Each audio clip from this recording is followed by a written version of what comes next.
ప్రపంచంలో చాలా దేశాలు ఈ F-35ను కొనడానికి రెడీగా ఉన్నాయి. కానీ సెక్యూరిటీ రీజన్స్ వల్ల అమెరికా అందరికీ వాటిని అమ్మదు. కానీ ఇండియాకున్న బయింగ్ కెపాసిటీ, మనతో ఉన్న రిలేషన్స్ వల్ల మనకు అమ్మడానికి మాత్రం అమెరికా రెడీగా ఉంది. ఆ జెట్స్ ని కొనాలని అమెరికా మనల్ని ప్రెజర్ కూడా పెడుతుంది. కానీ ఇండియా మాత్రం ఇప్పటి వరకు ఈ ఆఫర్ పై స్పందించలేదు. పైగా రష్యాకు చెందిన సుఖోయ్ 53 స్టెల్త్ ఫైటర్ వైపు మనం ఇంట్రెస్ట్ చూపిస్తున్నట్లు సిగ్నల్ కూడా ఇచ్చింది. P-81 నిఘా విమానాలు, అపాచీ చినూక్ లాంటి attack helicopters, MQ-9B predator doors, ఇవన్నీ మనం అమెరికా నుంచి కొంటున్నాం. కానీ ఫైటర్ జెట్స్ దగ్గరికి వచ్చేసరికి ఒక స్ట్రాంగ్ రీజన్ మనల్ని ఆపుతోంది.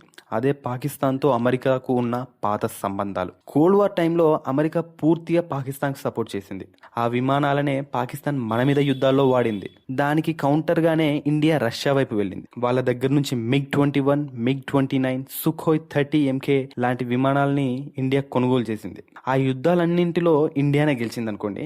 కానీ అమెరికా తయారు చేసిన పాకిస్తాన్ జెట్స్ మనకి చేసిన డ్యామేజ్ ఇండియా ఇంకా మర్చిపోలేదు. ఒకవేళ మనం అమెరికా నుంచి ఫైటర్ జెట్స్ కొంటే వాటి స్పేర్ పార్ట్స్ కోసం, సాఫ్ట్వేర్ అప్గ్రేడ్స్ కోసం, మెయింటెనెన్స్ కోసం కంటిన్యూస్గా అమెరికా మీదే డిపెండ్ అవ్వాల్సి ఉంటుంది. రేపు భవిష్యత్తులో మనకు వాళ్ళకి ఏదైనా రాజకీయ విభేదాలు తలెత్తినా కూడా ఆ విమానాల్ని సింపుల్గా ఆపరేట్ చేయకుండా అమెరికా నిర్వీర్యం చేస్తుంది. ఇలా నమ్మించి మోసం చేసిన హిస్టరీ అమెరికాకు చాలానే ఉంది. అందుకే ఇండియా అంత రిస్క్ తీసుకోవడానికి రెడీ లేదు. తమకు కూడా S-400 డిఫెన్స్ సిస్టమ్ కావాలని పాకిస్తాన్ ఎప్పటి నుంచో రష్యాని అడుగుతోంది. కానీ రష్యా అస్సలే ఒప్పుకోలేదు. ఎందుకంటే వాళ్ళకిస్తే ఇండియాతో ఉన్న స్ట్రాంగ్ ఫ్రెండ్షిప్ దెబ్బతింటుంది, రీజనల్ బ్యాలెన్స్ పోతుంది అని రష్యా అభిప్రాయపడుతుంది. కానీ అమెరికా స్టైల్ అలా కాదు. ఒక పక్క పాకిస్తాన్ కు F-16 లాంటి జెట్స్ ఇస్తూనే మరో పక్క ఇండియాకు కూడా అమ్ముతామంటారు. అందుకే ఇండియా తన ఫైటర్ జెట్స్ ను రష్యా నుంచే కొంటుంది, లేదా వాళ్ళతో కలిసి డెవలప్ చేస్తుంది, లేదా మన సొంత టెక్నాలజీతో తేజస్ లాంటి స్వదేశీ విమానాలను కూడా తయారు చేసుకుంటున్నాం. రీసెంట్ గా ఫ్రాన్స్ నుంచి రాఫెల్ ఫైటర్స్ కొన్నాం.